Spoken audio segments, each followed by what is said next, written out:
기도드리겠습니다. 하나님,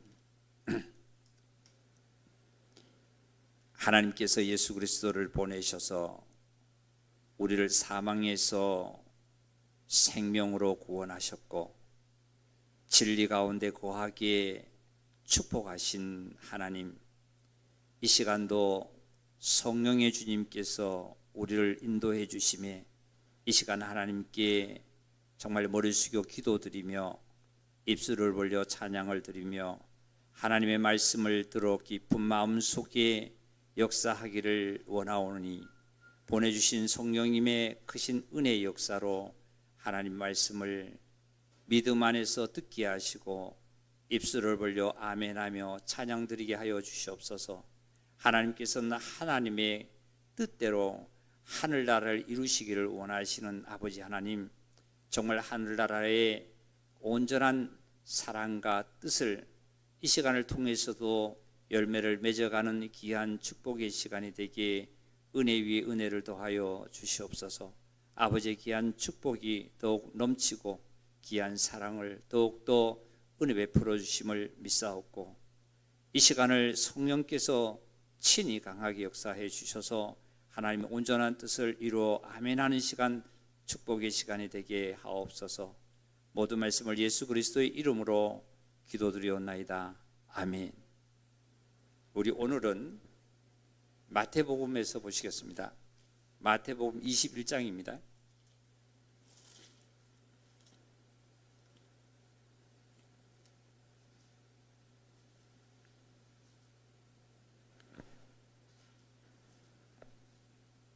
마태복음 21장 18절로 22절까지.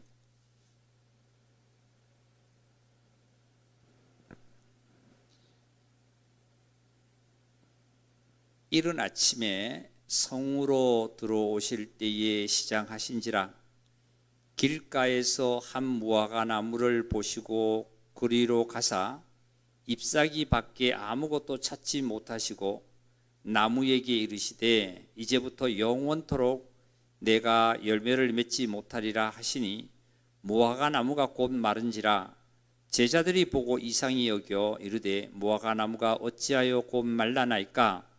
예수께서 대답하여 이르시되 내가 진실로 너희에게 이르노니 만일 너희가 믿음이 있고 의심하지 아니하면 이 무화과 나무에게 된 이런 일만 할 뿐 아니라 이 산더러 들려 바다에 던지라 하셔도 될 것이요 너희가 기도할 때에 무엇이든지 믿고 구하는 것은 다 받으리라 하시니라. 아멘. 이 평행 구절이 마가복음 11장에 있습니다. 마가복음 11장 한번 찾아보겠습니다. 그거 접으시기 바랍니다. 마가복음 11장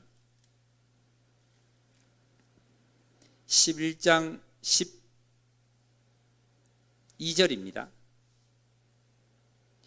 이튿날 그들이 베다니에서 나왔을 때에 예수께서 시장하신지라 멀리서 잎사귀 있는 한 무화과 나무를 보시고 혹 그 나무에 무엇이 있을까 하여 가셨더니 가서 보신즉 잎사귀 외에 아무것도 없더라. 잎사귀 외에 아무것도 없더라. 이는 무화과의 때가 아님이라. 잠깐 말씀 한번 볼게요. 여기 보시면 예수님께서 그 이튿날 베다니에서 나와서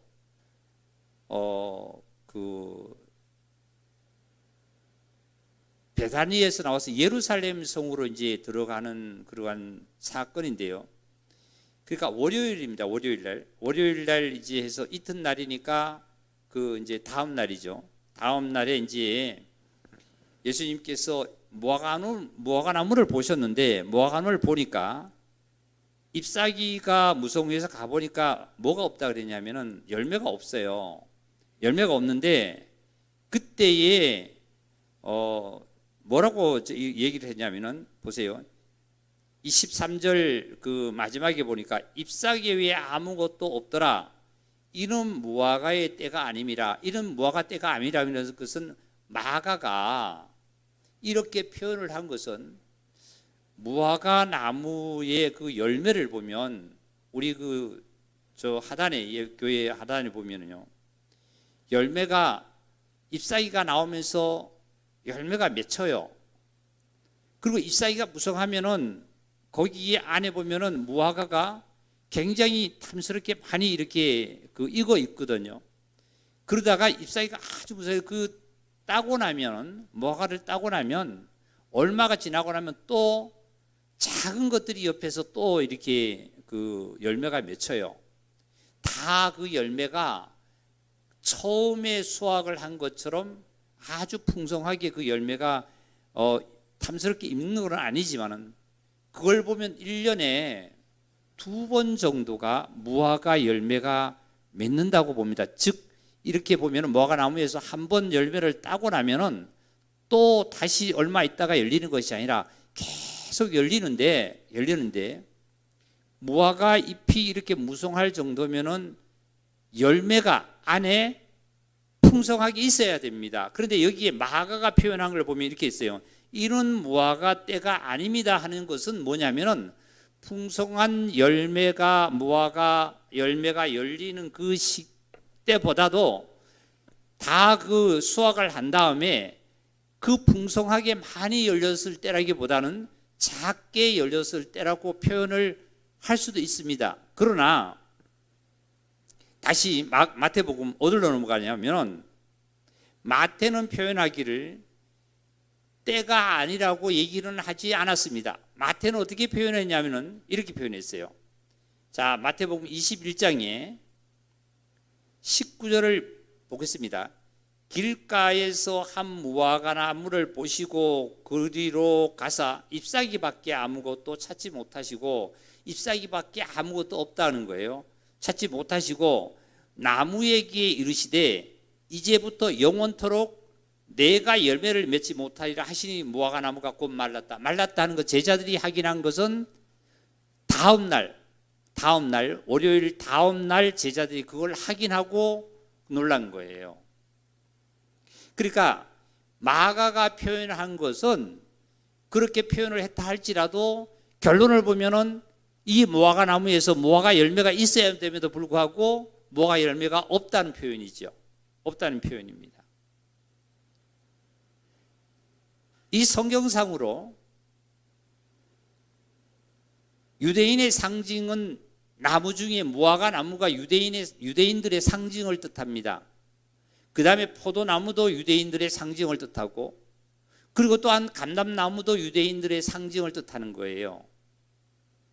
이 세 나무를 유대인들의 그 상징을 뜻하는데 여기서는 예수님께서 무화과를 갖고 비유를 하셨죠. 무화과를 갖다가.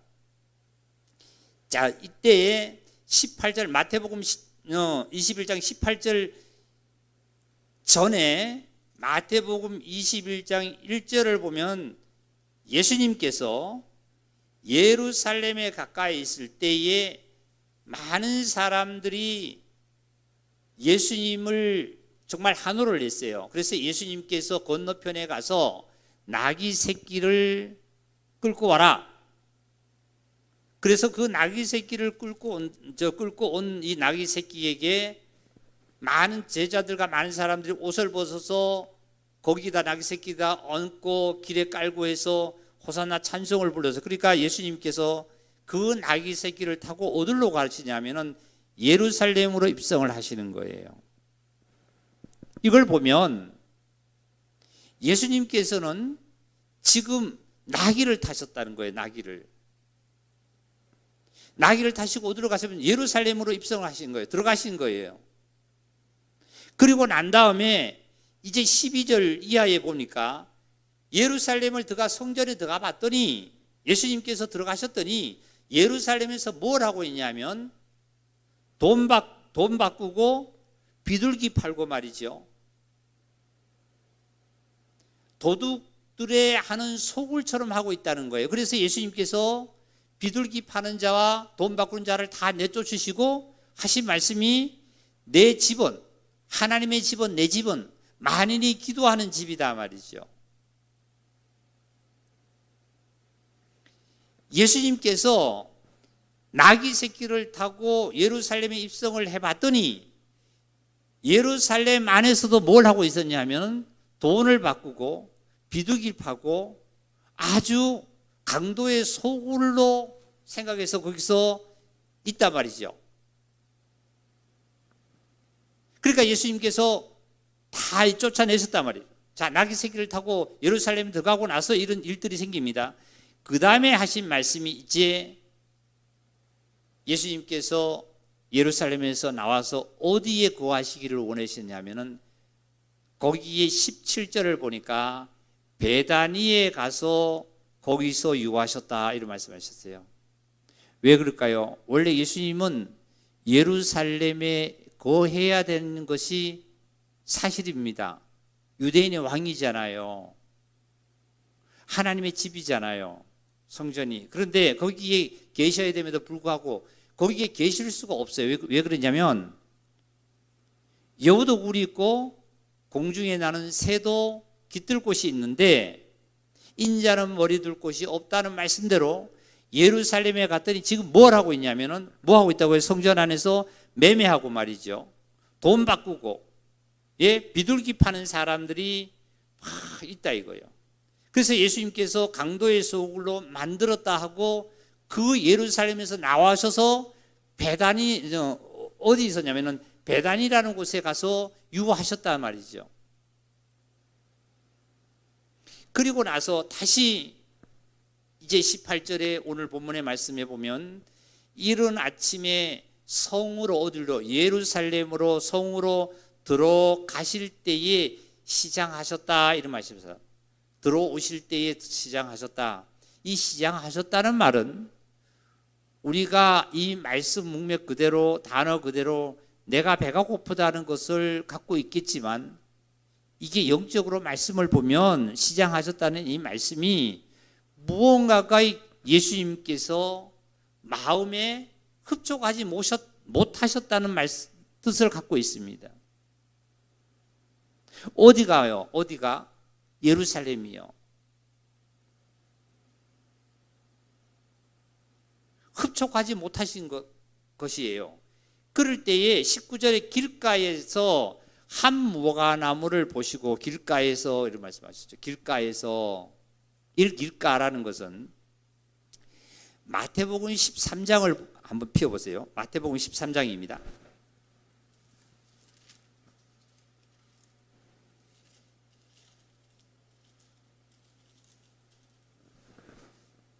마태복음 13장 18절입니다. 예수님께서 씨 뿌리는 비유를 말씀하셨죠. 씨를 뿌리는 비유를 들으라 19절입니다. 아무나 천국 말씀을 듣고 깨닫지 못할 때는 악한 자가 와서 그 마음에 뿌려진 것을 빼앗나니 이는 어디에 뿌려졌다는 거예요? 다 같이 길가에 뿌려진 것이요. 이런 말씀하셨어요. 길가에 만약에 씨가 떨어진다라면 악한 자가 와서 그 마음에서 뿌려진 것을 길가에 뿌려진 것을 악한 자가 어떻게 해요? 빼앗아 버렸다는 거죠. 빼앗아 버렸다. 여기 보면은 악한 자가 공중에 나는 새가 와서 먹어버렸다 이런 말씀했거든요. 새들이 와서 쫙 먹어버렸다 그래서 새들도 바로 이걸 마귀를 뜻합니다. 이 마귀 즉 19절에 있는 악한 자가 와서 마음에 뿌려진 것을 빼앗았나니 말씀대로 새가 와서 뺏어버렸다는 거예요. 새가 와서 씨뿌린 비유. 이 씨뿌린 비유처럼 우리 마태복음 본문의 21장에 어디로 가시냐면은 19절에 길가에 떨어진 씨가 이렇게 되는 거예요. 길가에 떨어진 씨.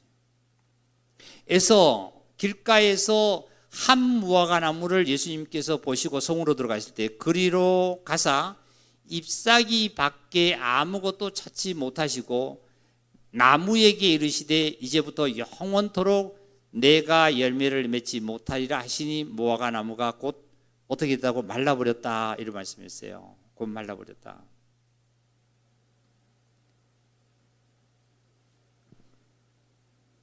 잎사귀가 무성한데요. 뭐가 없냐면 열매가 없는 거예요. 열매가.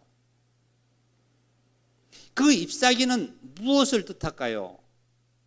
즉 무화과 나무는 유대인들의 상징이라고, 유대인들의 이스라엘 백성들의 상징이라고 말씀했듯이 ip사귀는 하나님의 백성이라는 선밀이라는 정신에 그 홀 좋은 것만 갖고 있었다는 뜻을 갖고 있는 것이 ip사귀입니다.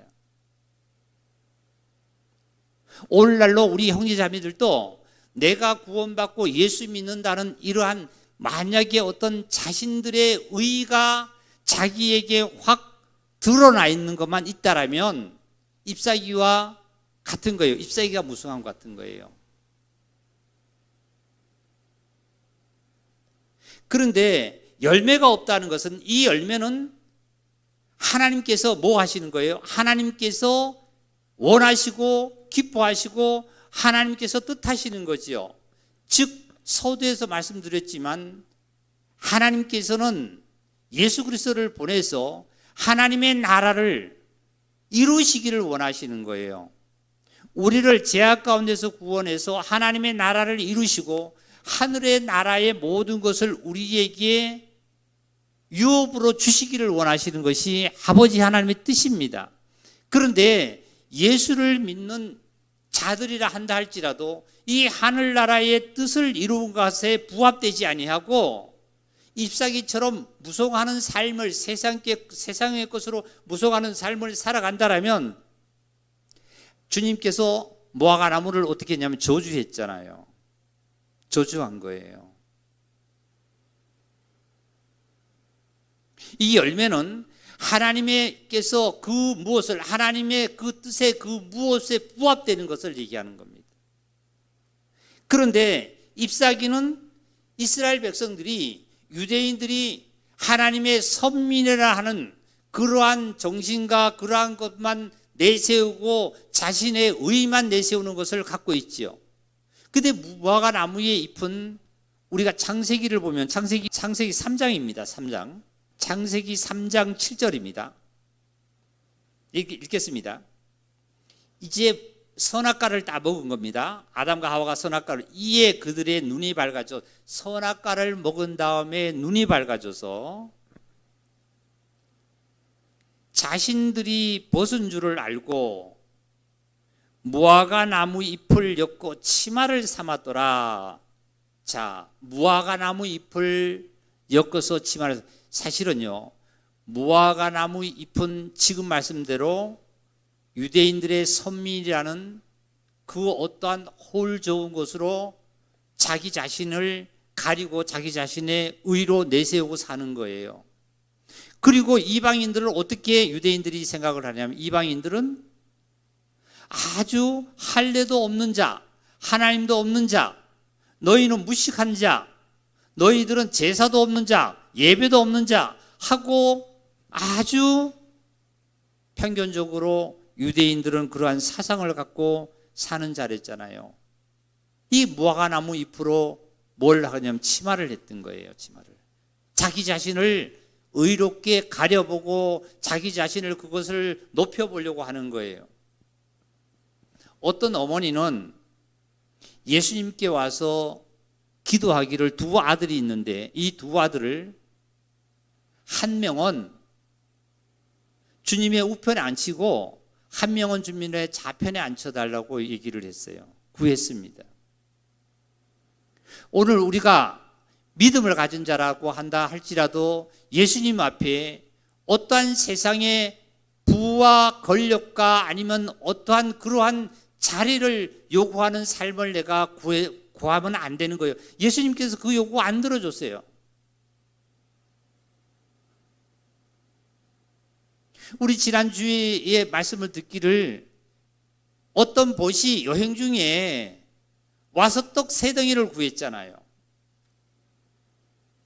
떡 3덩이를 구할 때 주님께서는 어떻게 해요? 주인이 그 떡덩이를 줄 때에 간청함으로 줬다 그랬어요. 그 떡 3덩이가 결국은 주님께서 말씀하신 것이 마지막에 내가 너희 정말 천부의 아버지께서 너희에게 좋은 것을 주시지 않겠느냐 하는 그 좋은 것이 뭐냐면 바로 성령님이십니다. 성령님.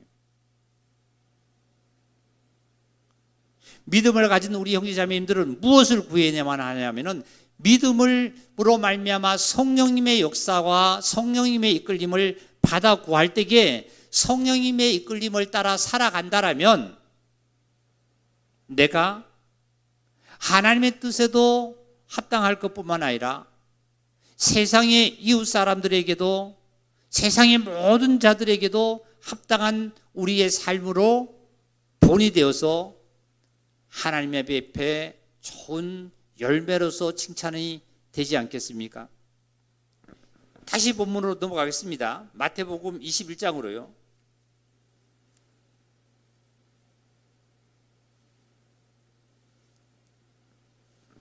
이 열매가 바로 그거라는, 참 열매가 바로 뭐냐면은 하나님의 그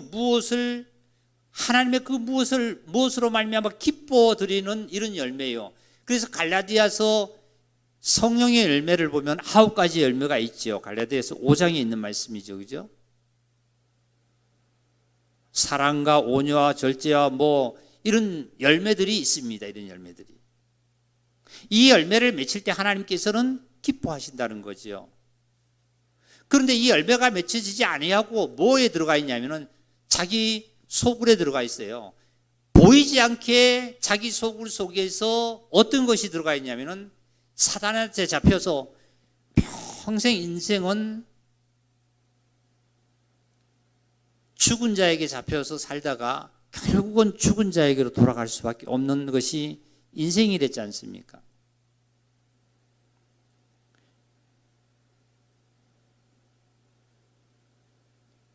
이제 20절 제자들이 보고 이상히 여겨 이르되 무화과나무가 어찌하여 말랐나이까? 예수님께서 대답하십니다. 예수께서 대답하여 이르시되 내가 진실로 진실로 이르노니 너희에게 이르노니 만일 너희가 믿음이 있고 그랬어요. 너희가 믿음이 있고 제자들에게 너희가 믿음이 있고 의심하지 않는다라면 이 무화과나무에게 된 이런 일만 할 뿐 아니라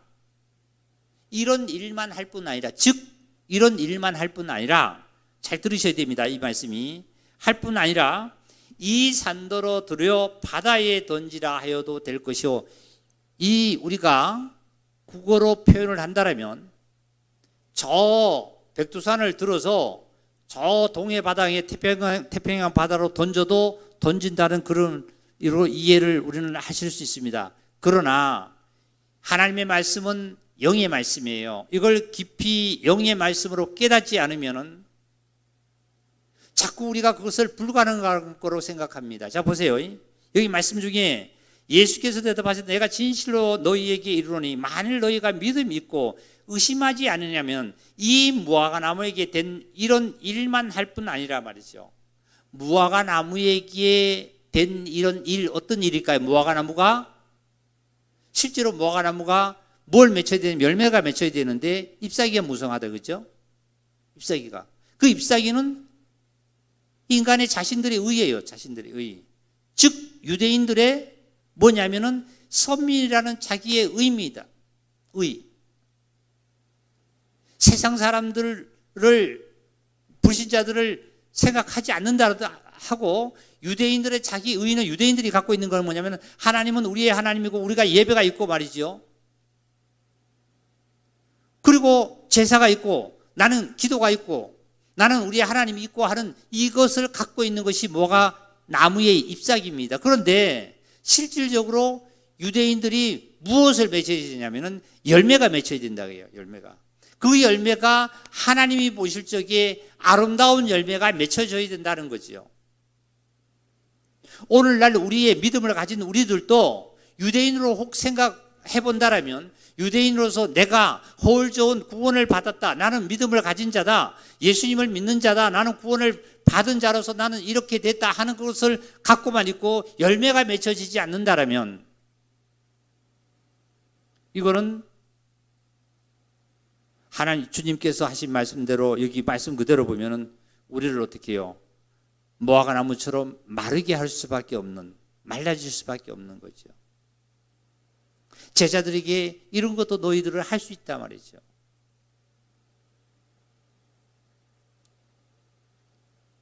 그리고 나서 하신 말씀이 의심하지 않으면 모아나무에게 이런 일만 할 뿐 아니라 이 산더러 들려 바다에 던지라 하여도 될 것이다. 이 산은 여기서 산은 백두산과 아니면 한라산이 아니라 이 산은 즉 이스라엘 민족이라고 봐도 됩니다. 이 이스라엘 민족들이 어디에? 바다는 세상이죠. 이방인들입니다. 이스라엘 백성들이 무엇 때문에요? 열매가 없는 삶을 살다 보니까 이방인들에게 가서 던져져서 이방인들에게 흩어졌단 말이죠. 실질적으로 이것이 이스라엘 백성들이 어떻게 해요? 심판을 받은 주님의 예언이라고 봐도 과언이 아니에요. 그래서 예수님께서 하신 이 말씀대로 이스라엘 백성들이 다 세계적으로 이방인에게 흩어졌었잖아요.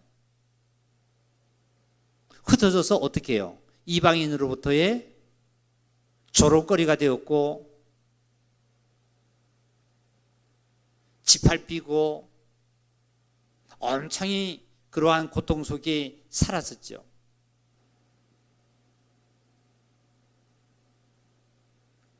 즉 저와 여러분에게 이 시간 주님이 하시고자 하는 그 뜻은 뭐냐면 정말로 유대인이면 유대인답게 믿음을 가진 자라 믿음을 갖게 열매가 맺는 삶을 하나님께서는 원하시는 거예요.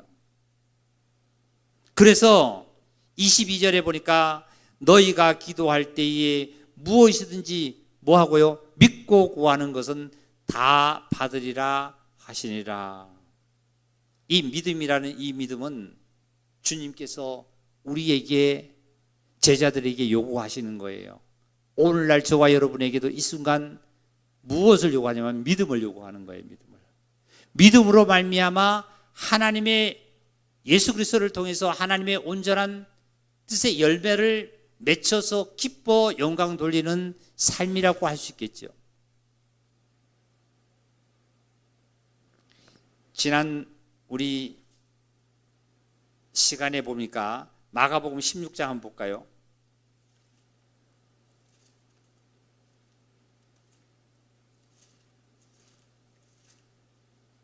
마가복음 16장 14절입니다. 14절.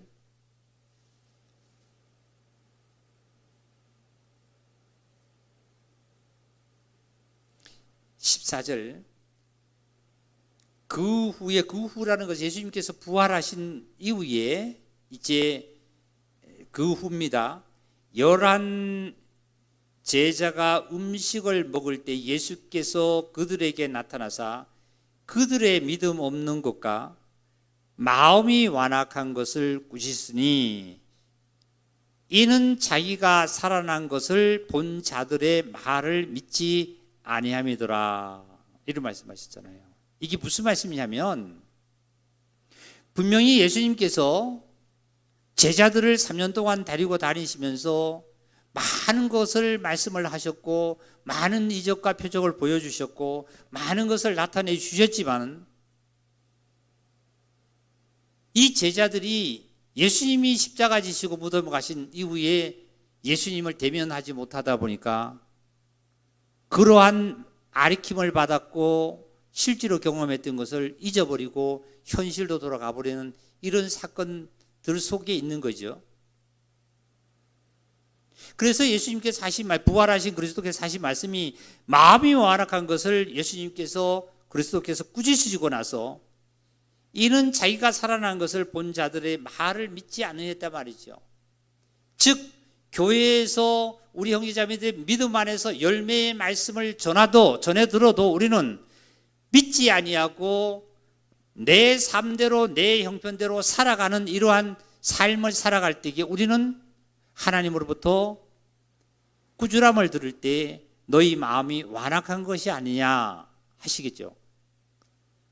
15절 또 이르시되 너희는 온 천하에 다니며 이런 말씀이었어요. 너희는 온 천하에 다니며 만민에게 복음을 전파하라. 만민에게 첫째 복음을 전파하라. 모든 민족에게 말이죠. 모든 민족에. 유대인이든지 헬라인이든지 이방인이든지 간에 모든 만민에게 모든 자에게 복음을 전파해라.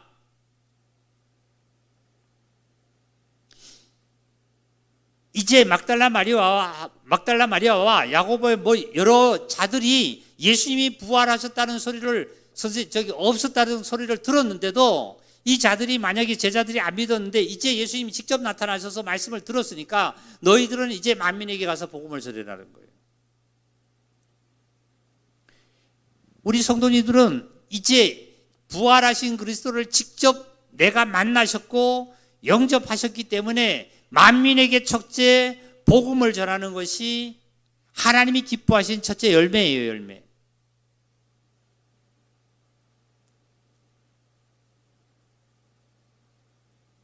그 다음에 16절을 믿고 침례를 받은 사람은 구원을 얻을 것이요 믿지 않는 사람은 정죄를 받으리라. 믿고 침례를 받았다 하는 이 말씀은 이렇게 내가 예수 그리스도의 부활한 사실을 대면하지 않더라도 저와 여러분은 믿고 어떻게 했냐면은 침례는 구원을 받은 자의 행함으로서의 시인하는 거 아닙니까? 마찬가지로 우리가 믿고 구원을 확실하게 얻은 자라면 어떻게 해요? 침례로 말미암아 생활을 할 때 완전한 구원에 이르고 하나님이 기뻐하신 열매를 맺어가는 거예요. 두 번째. 그런데 믿지 않는 자는 정죄를 받는다. 죄 없다함을 받지 않는다. 죄 없다함을 받지 못한다 말이죠. 죄 있다함을 받는다는 뜻이겠죠. 죄 있다함을 받으면 어떻게 해요? 사망이죠. 그 다음에 17절입니다. 17절. 세 번째는 믿는 자들에게는 그 다음에 분명히 주님께서 하신 말씀이 믿는 자들에게는 이런 표적이 따르는데 곧 그들이 내 이름으로 귀신을 쫓아내고 내 이름으로 귀신을 쫓아내고 우리 자신이 어떤 귀신을 쫓아낼 수 있는 것이 아니라 내 자신이 나의 자신에게 붙은 귀신을 나라는 자신의 귀신을 내가 쫓아낼 수 있는 것이 아니라 예수 그리스도의 이름으로 하라는 것은 예수 그리스도로 말미암아 쫓아내어진 사실을 믿음으로 가라는 거예요. 믿음으로. 귀신을 쫓아낼 수 있고 그리고 방언을 말할 수 있고 이 세 방언이라는 것은 어떻게 해요? 세상의 얘기가 아니라 부활 생명의 간증을 할 수 있고 나는 구원을 받았다 할 수 있고 나는 하나님의 자녀라고 할 수 있고 예수 그리스도의 보혈을 얘기할 수 있고 예수 그리스도가 나의 구세주라고 전할 수 있는 것이 세 방언 아닙니까? 내가 구원받지 못할 때는 내가 구원받았다고 얘기할 수 없고 내가 하나님을 믿지 않을 때는 내가 하나님을 믿는다고 할 수 없고 예수 그리스도가 나의 구세주가 아닐 때는 나의 구세주라고 할 수 없지만 이제 구원을 받아서 확실하게 믿음을 가진 자이기 때문에 예수 그리스도는 나의 구세주라고 하는 것은 이것이 이방인들이 들을 때는 방언이죠. 방언입니다. 이방인들은 못 알아듣죠. 그 다음에 18절 뱀을 집어 올리며 무슨 독을 마실지라도 해를 받지 아니하며 병든 사람에게 손을 얹은 즉 나으리라 하시리라. 어떤 독을 마셔도 괜찮다는 얘기가 뭐냐면 어떤 자가 나를 욕을 하고 나를 핍박하고 말이죠. 한다 할지라도 내가 거기에 동요되지 아니하고 그 독이 나에게 쏟아진다 할지라도 그 독은 나에게서 어떻게 해요? 해가 되지 아니하는 거죠. 어떤 자에게 이런 능력의 표적이 나타나냐면 믿는 자들에게는 이런 표적들이 나타나는 거예요. 참으로 믿음을 가졌다라면 우리는 예수 그리스도를 나의 구세주로 영접했고 믿음 위에 가진 자라면 어떻게 첫 번째는 열매를 맺는데 그 열매가 바로 복음 전도입니다. 복음 전도. 두 번째는 어떤 거라 그랬어요? 실질적으로 확실하게 행동으로 옮겨지는 삶이요. 셋째는 믿는 자에게 이런 이적의 표적의 역사가 나타난다는 사실들이죠. 마지막 19절을 보겠습니다. 19절입니다. 이제 이렇게 말씀을 다 분부하시고 나셔서 이제 인자 예수님으로 계시면서 다 나타내신 예수 그리스도께서는 이제 마지막으로 뭐라고 제자들에게 분부를 하시냐면, 주 예수께서 말씀을 마치신 후에 하늘로 올려지사 하나님 우편에 앉으시니라. 제자들이 나가 두루 전파할세 주께서 함께 역사하사 그 따르는 표적으로 말씀을 확실히 뭐 한다고요? 증언하시더라. 제자들은 뭐 했을까요? 예수님께서 분부하신 대로 뭐 하셨죠? 나가서 어떻게 해요? 나가서 표적의 말씀대로 나가서 말씀을 어떻게 했다 그랬어요? 확실히? 그렇죠. 아멘. 증언하셨잖아요. 예수 그리스도를 제자들이 믿고 예수 그리스도께서 만민에게 복음을 전파하라 그랬는데 전파하지 아니하고 그냥 각자 또 물고기 잡으러 가고 세상으로 먹고 사는 것 같다라면 침례로서 시인이 안 되는 거죠. 그리고 생활에서 구원이 안 되는 거고 구원의 완성이 이루어질 수가 없잖아요. 지난 주일날 우리가 이런 말씀을 들었습니다. 예수님께서 너희가 내 이름으로 무엇을 구하면 내가 시행한다 그랬어요. 행한다 그랬습니다. 무엇을 구하, 그 무엇을 예수님께서 제자들에게, 백성들에게 무엇을, 우리들에게 무엇을 구하라 그랬을까요? 바로 진리의 영을 달라 그런 거예요.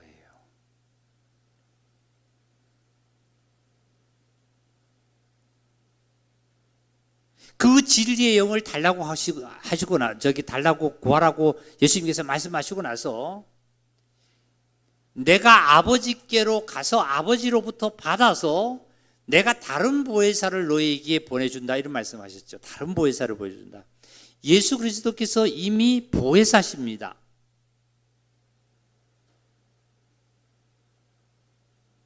말씀을 잘 새겨 들으세요. 예수 그리스도가 자체가 뭐라고요? 보혜사의 보혜. 보혜사는 성령님이세요. 보혜사십니다. 그런데 다른 보혜사를 보내, 다른 보혜사가 어떻게 생겼을까요? 다른 보혜사는 바로 말씀이 육신을 쓰고 계시지 아니하는 진리의 영으로, 하나님의 영으로 말미암아 그리스도의 영으로 우리의 영에 임재하신 분이 다른 보혜사입니다. 다른 보혜사. 초림 예수님은 우리와 영원히 함께 할 수가 없어요. 그런데 다른 보혜사가 우리에게 임하면 그 보혜사는 나와 함께 영원히 함께 하신다 그랬어요. 그래서 다른 보혜사가 너에게 왔다라면 이제 다른 보혜사로 말미암아 너희가 살아갈 수 있는 삶을, 하늘의 길을 저와 여러분들에게 열어놨다는 겁니다. 그래서 저와 여러분은 이제 다른 보혜사의 인도를 따라서 살아가는 자예요. 그러니까 우리가 자꾸 옛사람의 생각, 세상의 생각, 그리고 내가 정말 자아의 어떤 자기 생각 속에 들어가면 하나님의 나라를 이루지 못해요. 하나님 나라를. 그러니까 믿음 생활을 하기에 참 어렵습니다. 안 되는 거예요. 안 돼. 왜 안 되니까 어렵다 그런 거예요. 어려우니까 힘들다는 거예요.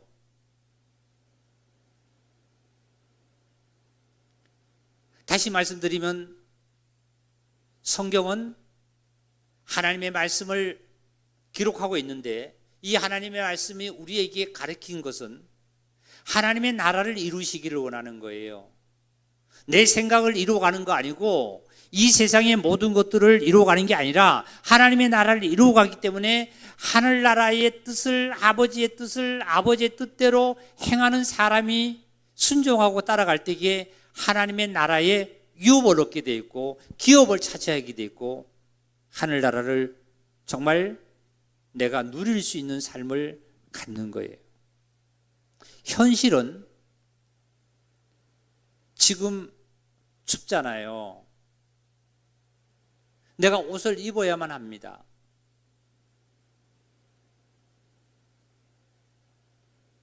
내가 집을 가려면 걸어가야만 해요. 하나님의 나라는 이 현실 속에만 있는 것이 아니라 보이지 않는 하나님의 세계를 이루어가는 것이 바로 믿음이라는 거예요. 믿음이 없이는 이루어가지 못한다는 거예요.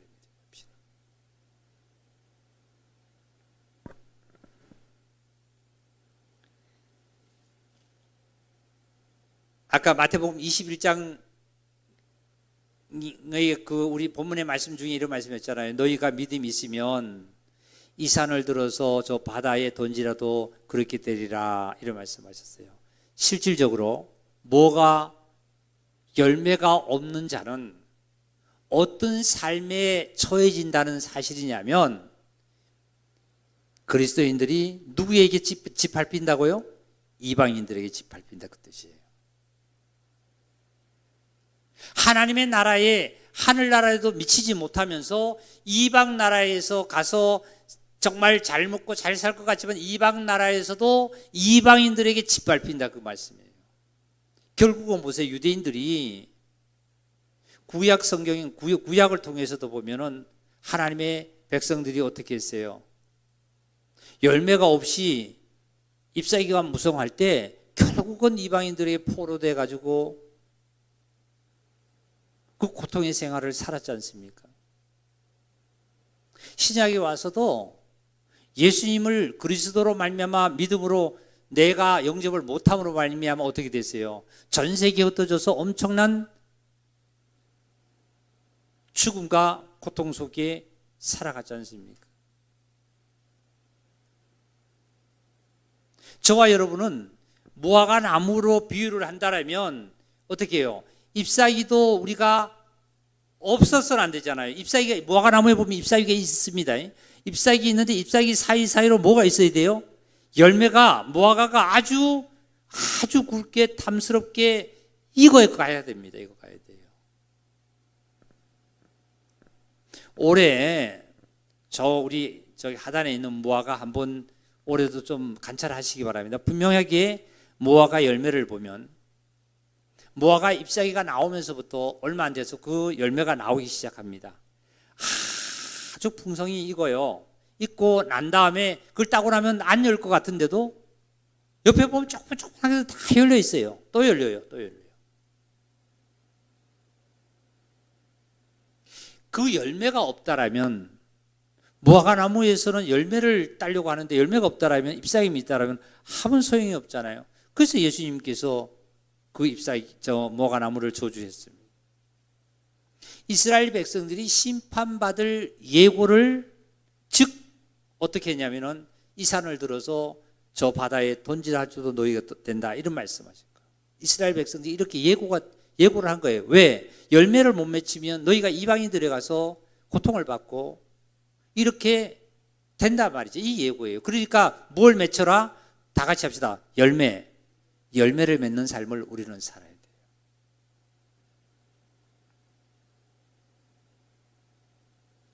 이제 각자가 기도함으로 집으로 돌아가셨어도 오늘 들은 많은 말씀을 우리가 뭐 단어를 많이 알고 어떤 정말 전문 용어를 알고 이것보다는 그 말씀 한 구절 한 구절을 깊이 내 심령 속에 되새김질을 하면서 그 열매가 무엇인지를, 내가 어떻게 삶을 살아야 되는지를 깊이 믿음을 정말 가정에서도 갖고 귀신도 쫓아낼 수 있는 능력과 병을 고칠 수 있는 능력과 그리고 새로운 가족 간에도 하늘나라의 방언을 하면서 하늘나라의 그 귀한 축복을 누리시는 귀한 축복의 시간이 되기를 주의 이름으로 기도드립니다. 기도드리겠습니다. 하나님, 정말 무화과 나무가 열매가 없어서 그 마르라고 하신 그 말씀 정말 기억하면서 이제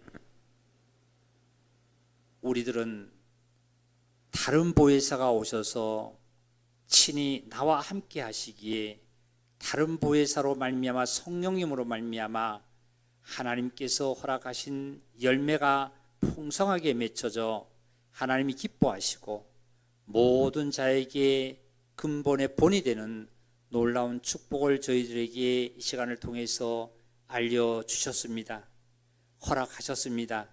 이제 각자가 주님 안에서 이렇게 풍성한 열매로 말미암아 하나님이 기뻐하시고 우리가 천국의 삶을 누리는 놀라운 축복을 더하심을 감사를 드립니다.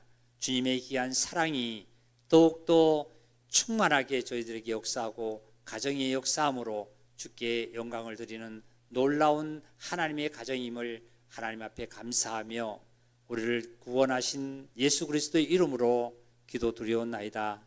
아멘.